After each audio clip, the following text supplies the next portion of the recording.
E aí, galera, estamos aqui mais uma vez, mais uma aula aí de Zabbix hoje, né? A gente vai começar a falar um pouco mais sobre os tipos de monitoramento que tem, tá? Eu sei que eu já falei já mostrei como fazer alguns monitoramentos com o Zabbix Agente, mas eu não falei nem um pouco assim de detalhes sobre o assunto.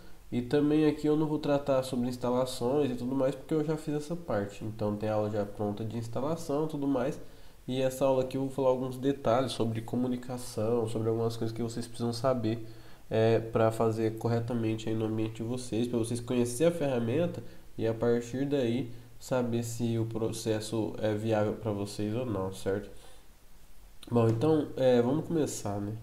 Eu estou aqui já no meu Zabbix, tá? E eu tenho aqui esses dois hosts aqui que eu tenho, eles são monitorados através de itens pelo Zabbix Agente. Tá vendo aqui a disponibilidade do agente que está funcionando, beleza? E eu tenho aqui nos meus itens, se eu entrar em um dos itens aqui qualquer, que eu entrar, vocês vão ver que o tipo é Zabbix Agente, tá? Por enquanto a gente está fazendo dessa forma. Então vamos lá. O que é o Zabbix Agente, tá? O Zabbix Agente é um aplicativo, podemos dizer assim, um programinha que você instala no servidor ou numa máquina específica. Geralmente servidor, a gente não costuma monitorar muitas máquinas que não sejam servidores, tá? E esse programa ele fica coletando informações a respeito dessa máquina, informações que a gente queira. Aqui no caso do PFSense a gente já fez algumas brincadeiras, aqui no caso dos Zabbix ele já tem também algumas coisas aí, mas a gente vê memória, HD, se um determinado serviço está rodando ou não, se tá aceita, se um determinado serviço está rodando ou não, esse tipo de coisa. É, e aí por que esse tipo pode ser um dos tipos mais eficientes assim de coleta e tudo mais? Porque o agente ele utiliza as chaves dos itens, correto? Se você vier aqui, ó, no host, num determinado item qualquer aqui, você vai ver que ele tem uma chave, tá? Essa chave ela utiliza chamadas do próprio sistema, entendeu?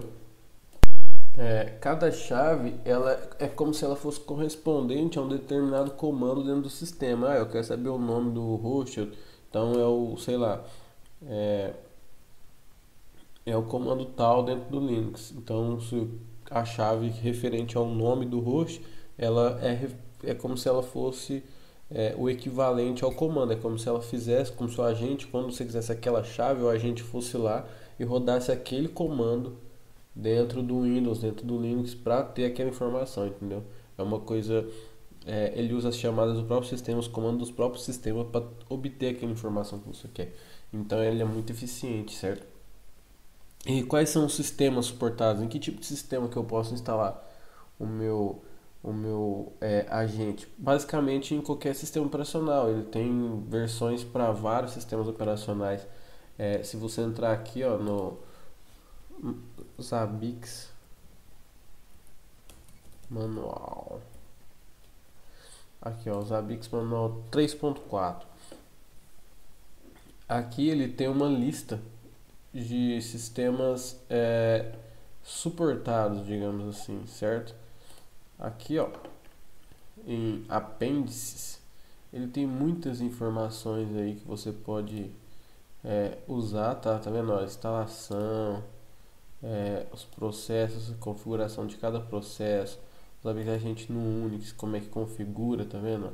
Quais são os parâmetros que são obrigatórios. Aqui se você vier aqui, ó, installation and configuration, itens, é, tipos de itens, ó, tem os Zabbix Agent aqui, ó, tem várias informações a respeito. E aí aqui, ó, tem os itens suportados por plataforma, tá? Então tem aqui todas as plataformas que são suportadas e uma lista, cada linha é um item. E aí tem um xizinho aqui, ó. Esse item, por exemplo, agente.hostname, ele é suportado em todas as plataformas que tem aqui, tá vendo? E tem vários, por exemplo, tem plataforma que tem aqui, por exemplo, Linux 2.4, e Linux 2.6 ou superior. Isso aqui é a versão do kernel, tá? Então é o seguinte, esse Linux 2.6 ou superior aqui é tipo todos. Se você pegar até sei lá, um Raspbian, sabe, um sistema menos usado, um sistema para Raspberry, um sistema para ARM, enfim, basicamente todos os Linux eles têm suporte ao agente, e os outros todos os sistemas operacionais também suportam esse agente. Basicamente, para você instalar o agente, na maioria das vezes ele vem já nos próprios repositórios do sistema. Por exemplo, eu estava mexendo no Raspberry essa semana e ele já vem com as mesmas configurações de repositório do Debian Stretch, do Debian 9. E no Debian 9 já vem por padrão os Zabbix agente no repositório. Você só dá um comando apt install Zabbix agente e ele já funciona. No CentOS ele não vem no repositório por padrão, porém você pode vir aqui, ó, como eu já expliquei na instalação, repo.zabbix.com, acho que é isso. Você vem aqui, ó, Zabbix, escolhe a sua versão aí, vem aqui no Red Hat, set, processador, e aqui tem várias coisas, ó, tá vendo? Que você pode, aqui, ó, tem aqui, ó, Zabbix Release CentOS, tá vendo? Você instala esse repositório aqui no seu CentOS e a partir daí você vai ter também, é coisa muito simples lá na instalação dos Zabbix em CentOS, tem explicando isso. Então, para você fazer a instalação é muito fácil, é usado em todo tipo de servidor, então é por isso que compensa tanto, certo? Por isso que a gente costuma usar aí bastante o agente sempre que a gente tem possibilidade de instalar num servidor. Se é um servidor que você não tem acesso, se é um servidor que não é seu, você só usa um determinado serviço, tem outras formas de fazer esse monitoramento sem agente, a gente vai falar na próxima aula. Mas se você tiver como ter um agente no servidor, se for viável para você ter um agente, é bem, como que eu digo, é bem, eu aconselho muito que você tenha um agente instalado, certo? Então vamos prosseguir aqui. Como que funciona a comunicação do agente com o servidor, tá? Quais são os tipos de comunicação que eles têm? Deixa eu fazer um desenho aqui, deixa eu achar meu negócio de desenhar. LibreOffice Draw. Vou abrir aqui para ficar mais fácil você entender essa questão do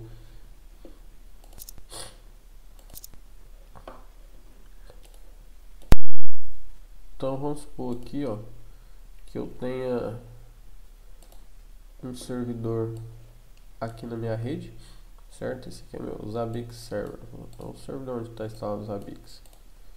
Daí eu tenho um outro servidor web que eu quero monitorar aí como é que está o consumo de memória, como é que está o processamento e tudo mais. Tem duas formas de fazer essa comunicação, que é você instalar o agente e configurar ele tipo passivo ou do tipo ativo. Qual que é a diferença na comunicação entre o ativo e o passivo? Quando é o passivo, o servidor vai até o servidor dos Zabbix vai até a máquina em questão para procurar aí o que tem que ser feito, para procurar as informações. Então ele pega e vai até aqui, e aí aqui fica uma porta disponível no lugar onde a gente está instalado. E essa porta que fica disponível, ela é a porta 150. Então essa porta tem que estar disponível aqui. Esse cara aqui, que é o Zabbix Server, deixa eu até escrever aqui, ó. Zabbix Server. E aqui eu vou colocar um web server qualquer. Só de exemplo. O que acontece? Essa porta tem que estar disponível para esses Zabbix.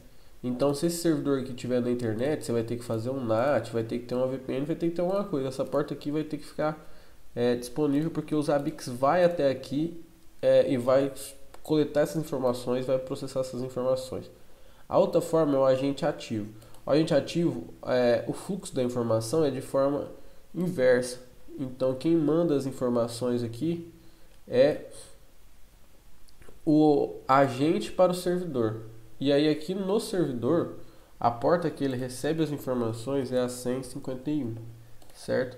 Então, o Zabbix Server manda para o... ele vai até o agente quando é do tipo passivo. Vou escrever aqui para ficar bem legal para vocês aí, do tipo passivo. E o próprio agente envia as informações já processadas para o Zabbix Server quando é do tipo ativo. Então essas aí são as duas formas de comunicação e a gente vai falar um pouco mais sobre elas, não só da comunicação em si, mas também algumas características que cada um tem, certo? Que tipo assim, é o seguinte, por exemplo, a configuração dos dois tipos. Os dois, para você usar, você tem que ter uma determinada configuração. Vou entrar aqui, ó, para demonstrar melhor. Deixa eu pausar o vídeo para eu abrir o zabbix.conf aqui. Então eu abri aqui uma tela do meu servidor, tá? E eu vou editar aqui o Zabbix agente.conf para mostrar aí algumas coisas referente à configuração dele para vocês, certo? Bom, vamos lá então.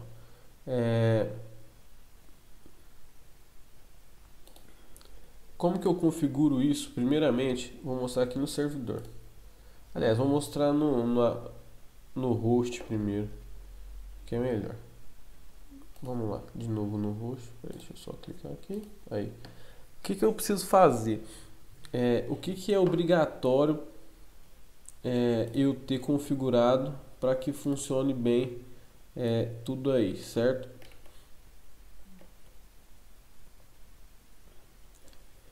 Eu tenho aqui alguns campos que é o seguinte. Se eu passar aqui para baixo, que são as configurações mínimas, digamos assim, tá? Que eu tenho que preencher. Os parâmetros mínimos são aqui, ó, server, certo? Que é o IP do servidor, no caso, como esse aqui é o Zabbix Server, tá? O próprio localhost, tá? Server Active também é o IP do servidor, mas tem uma diferença aí nos dois. Aqui é quando o servidor é ativo e lá em cima é quando o servidor é passivo. Como eu estou no .conf do próprio Zabbix Server, então é o 127, que ele é ele mesmo, e o hostname. Como é que funciona isso? Quando o servidor é passivo, a única coisa que você precisa ter é que realmente o IP do servidor, tá? É a única coisa que precisa. Se o servidor vier aqui e pegar a informação no agente, a única coisa que o agente precisa é saber qual que é o IP do servidor, para que quando vem essa informação ele sabe, não, o cara tá pedindo, eu vou mandar. Basicamente é isso que ele precisa. Não tem segredo nenhum. Quando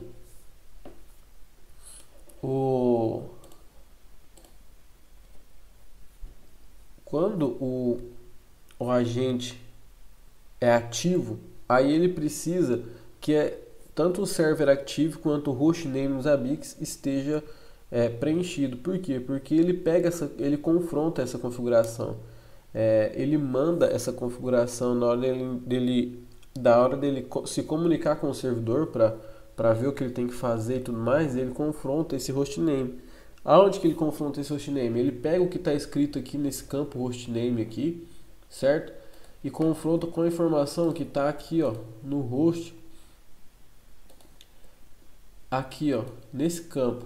Então, se eu vier aqui no meu pfSense, ó, aqui em Services Zabbix Agent, ele tem aqui, ó, o hostname, certo?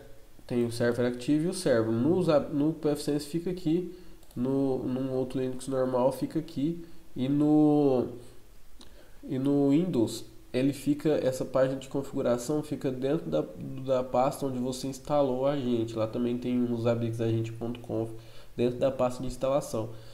Então você tem que, e aí quando ele confronta o hostname, ele confronta com esse campo aqui, ó, com esse campo. Como é que ele faz isso, tá? Ele pega e vê a partir do campo hostname, ele vê se bate, entendeu? Cadê? Aqui, ó. Ele vê se isso aqui tá batendo. Se você não tiver definido isso, esse hostname aqui, o que vai acontecer? Ele vai olhar esse hostname item, certo? Se você não se bater, beleza. Quer dizer, se esse aqui bater, tranquilo, beleza. Não bateu, ele passa para esse hostname item. O que você colocou aqui? Bateu com o que está escrito aqui? Bateu. Não, então beleza. Se não bateu com o que está escrito aqui, ou se você não definiu nada aqui no caso, ele busca a chave system.hostname, certo? O que essa chave system.hostname faz? No Windows, ela pega o comando getComputerName, e aí ele tem a versão padrão lá, que é pegar o nome da NetBIOS e tal, ele traz esse nome para cá, o nome que vem desse comando getComputerName. E nos outros sistemas Linux ele traz o comando hostname. Então basicamente é isso que ele faz. Quando ele vai fazer a comunicação ativa, ele confronta o hostname que você colocou aqui no seu server. Tanto o server quanto o agente, eles comparam o nome que você colocou aqui com o nome que está aqui em hostname. Se aqui não tiver definido, ele vem para hostname item. Se o hostname item não tiver definido, ele pega a chave system.hostname, que no Windows é o comando getComputerName e no Linux é o comando hostname, certo? Então, se você parar para pensar, tecnicamente, a única coisa que é obrigatória você colocar aqui é o server active, não, o server normal aqui de cima, o IP do servidor normal. É a única coisa que é obrigatória.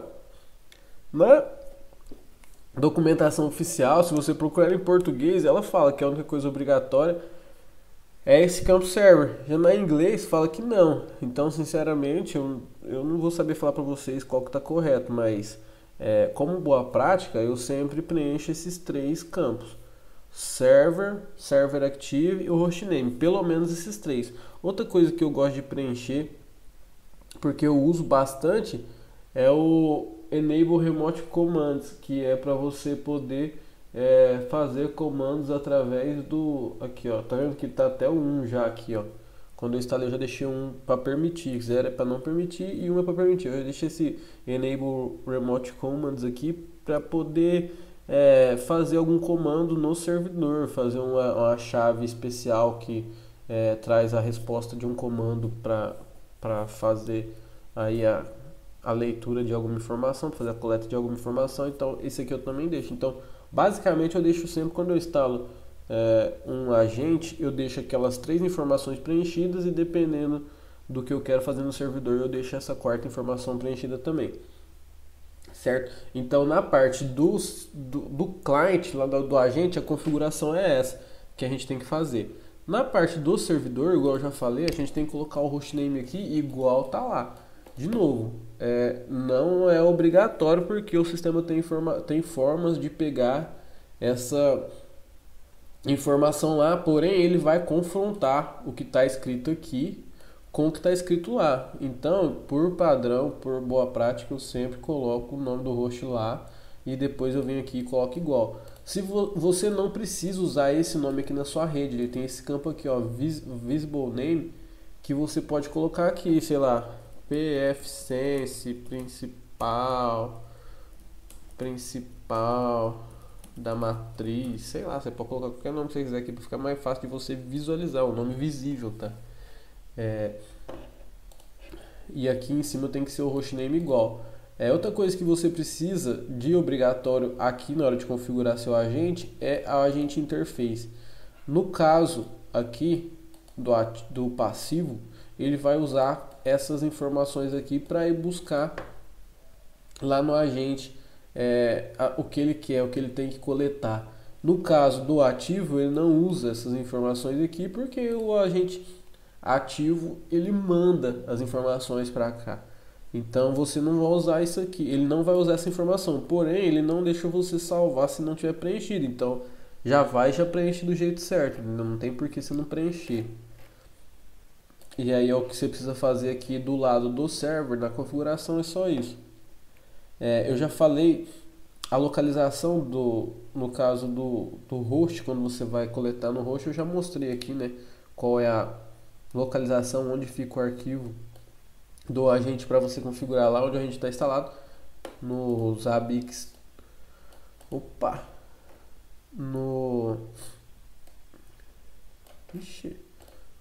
No Linux é nessa pasta aqui, /etc, /Zabbix, zabbixagente.conf, e no Windows fica na pasta de instalação do Zabbix Agente. Então, sei lá, a pessoa quando não muda a pasta padrão, acho que ele instala ou no C2 ponto direto ou no arquivo de programas, um negócio assim. Vai estar lá o Zabbix lá e lá dentro vai estar o arquivo, você pode editar. Eu não sei se ele vem com aquele tanto de informação que vem no... Eu não me lembro agora, porque faz tempo que eu não estava no servidor Windows. Eu não me lembro se ele já vem com aquele monte de informação pré-preenchida ou tipo aquele modelo que vem igual tem lá no agente lá do Linux. Mas se não tiver, beleza. Bom, vamos falar agora um pouco de algumas características aí específicas de cada um. Vou começar pelo passivo, tá? Qual que são as vantagens e desvantagens, as características de cada um? Bom, como eu já falei, o Zabbix Server ele busca a informação no host, tá? Aqui no desenho aqui tá mostrando. E a comunicação é muito simples, ele vai lá, busca e pronto. Não tem muito o que fazer, certo? Então, se você quiser simplicidade e menos tráfego na sua rede, essa vai ser uma boa opção, porque realmente não tem, tipo, a configuração é mínima. Só que a grande vantagem até hoje, porque se você for pôr no lado da balança, o ativo tem um pouco mais de vantagem. Só que a grande vantagem que torna o passivo tão fortemente usado é justamente os comandos remotos. Até o dia da gravação dessa aula, aliás, dia da gravação dessa aula não. Eu escrevi a aula e demorei uns 4 dias para gravar. Então até o dia que eu escrevi a aula, ainda não tinha liberado a implementação de fazer comandos remotos em agente do tipo ativo.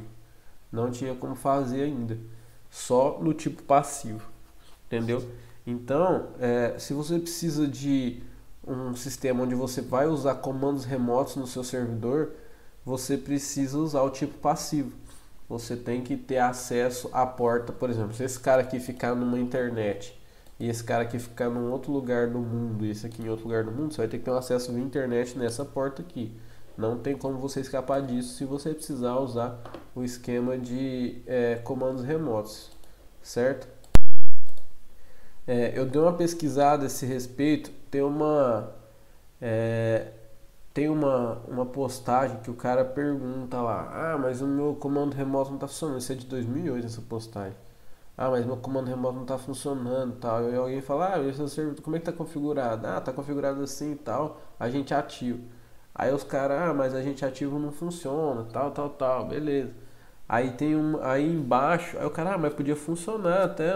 Aí vem o Alexei Vladchev lá, que é o cara que é o fundador lá, o CEO do Zabbix, e ele dá um post lá no fórum falando que aquilo já está na lista deles de coisas a fazer, já está lá no roadmap do Zabbix para ficar pronto. Porém, isso foi em 2008. Hoje em dia, os Zabbix não tem mais um roadmap oficial que seja, pelo menos não um que seja público, né?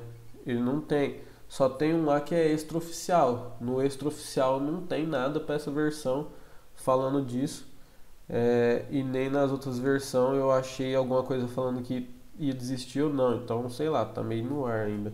Se alguém tiver essa informação aí mais atualizada, se alguém tiver por dentro, se alguém tiver algum contato lá dentro dos Zabbix, pode passar aí pra gente. Mas por enquanto ainda essa informação aqui tá para fazer, mas ainda não fiz.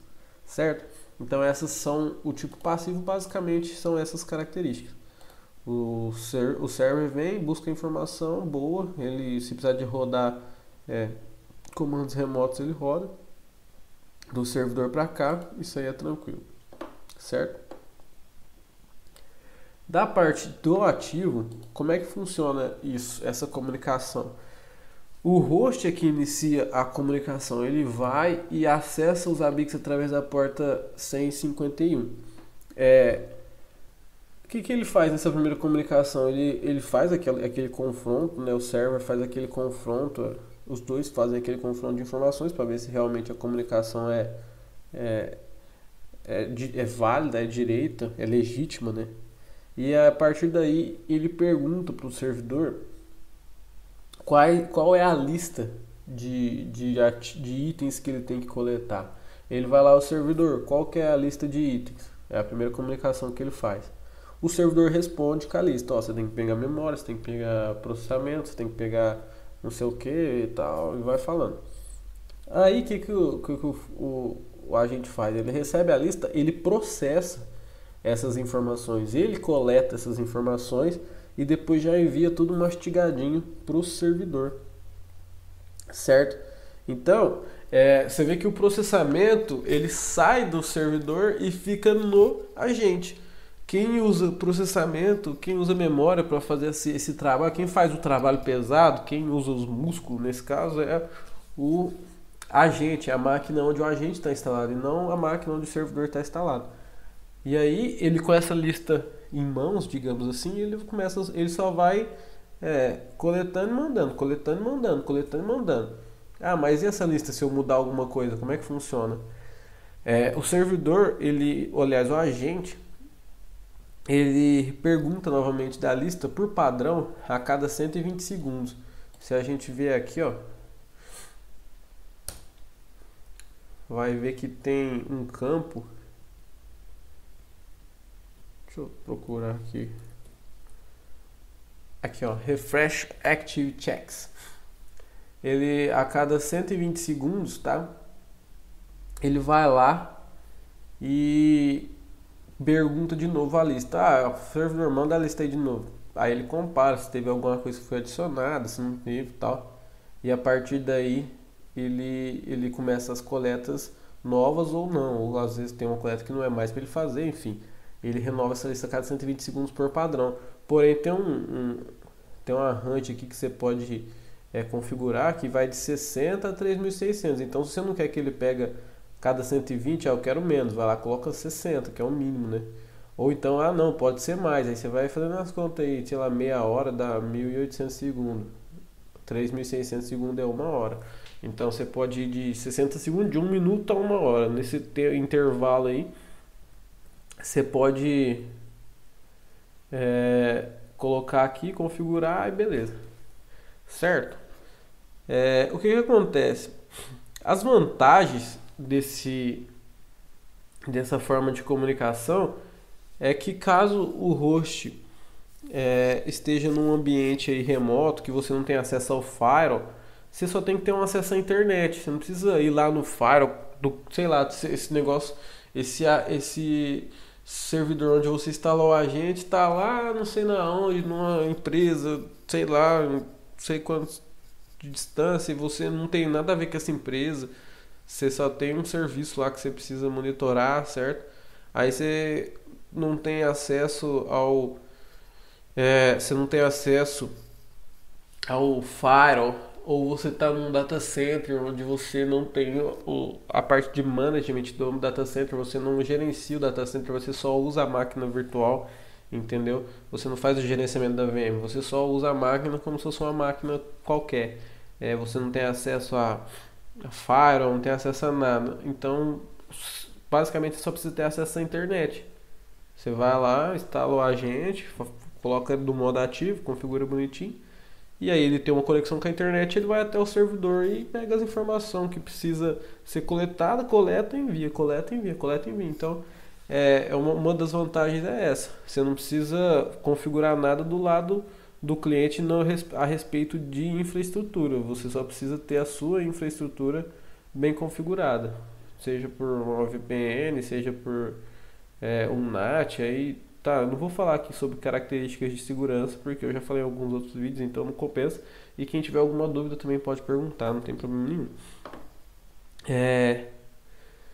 Como a gente é responsável pelo processo, outra vantagem, né? Como a gente é responsável pelo processamento, ele tira um pouco ele onera menos aqui o servidor. Não sei se faz tanta diferença, se ele usa tanto processamento assim, mas os agentes começam a processar as informações aqui, então o servidor ele tem um certo fôlego, né? Ele fica mais tranquilo aí, ele dá uma respirada melhor.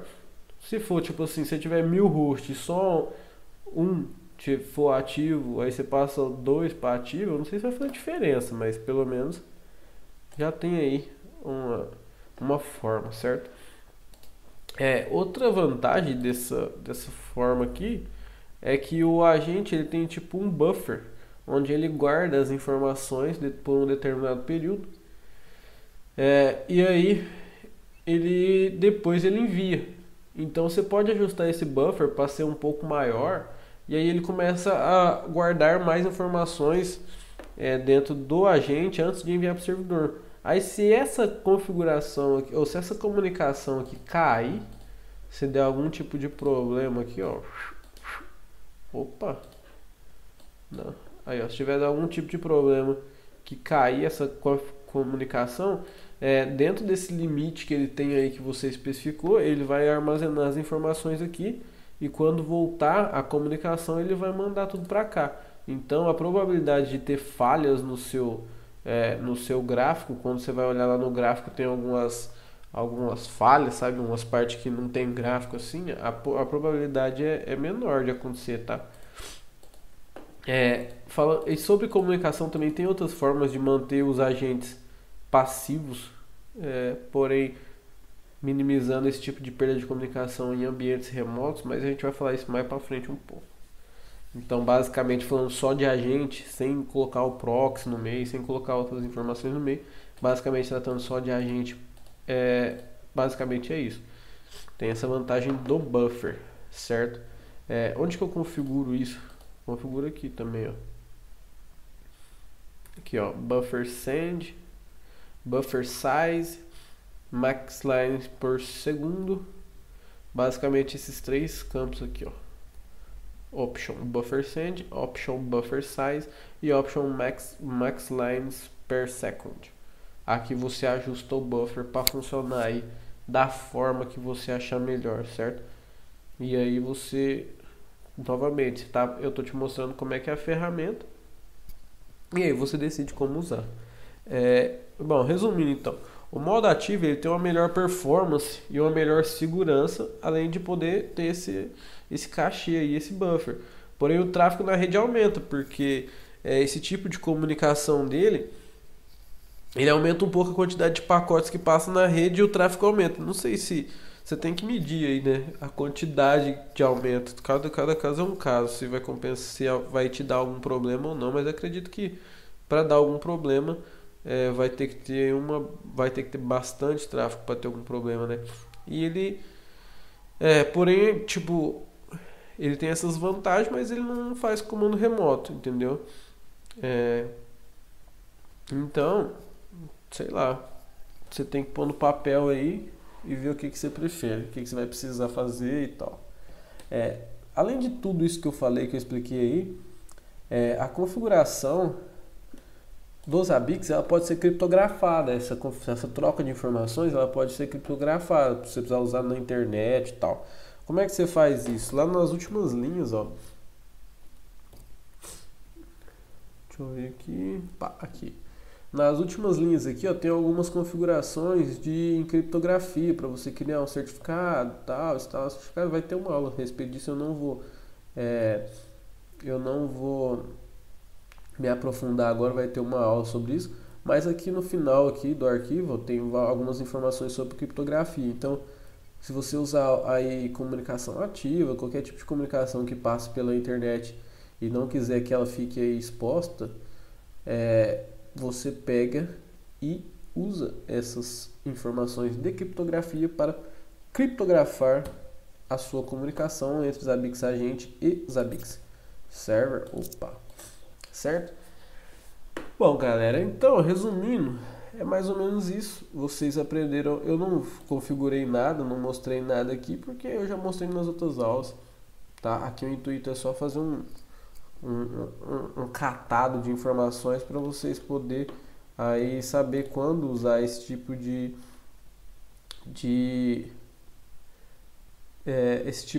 coleta por agente, tá? Agente normal ou agente ativo.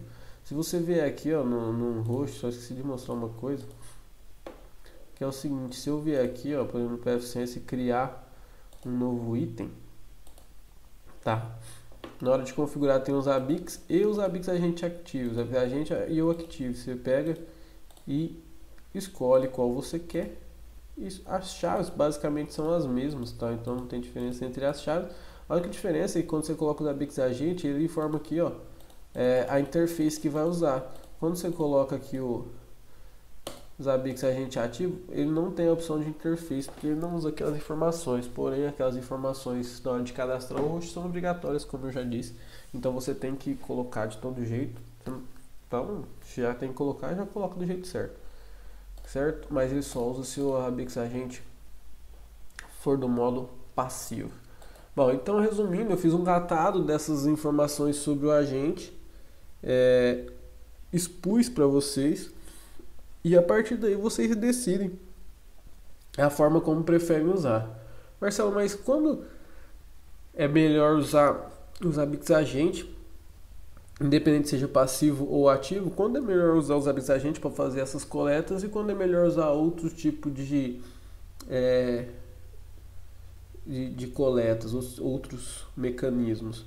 Na minha humilde opinião, eu acho que alguém pode ter uma opinião diferente, mas na minha humilde opinião, sempre que possível, use o agente. Sempre que você puder usar o agente, use o agente. Sempre que você tiver acesso à máquina para instalar um agente, instale o agente e use o agente. Por quê? Porque é muito simples de mexer, é muito fácil e não te dá dor de cabeça. Ele funciona, simples assim.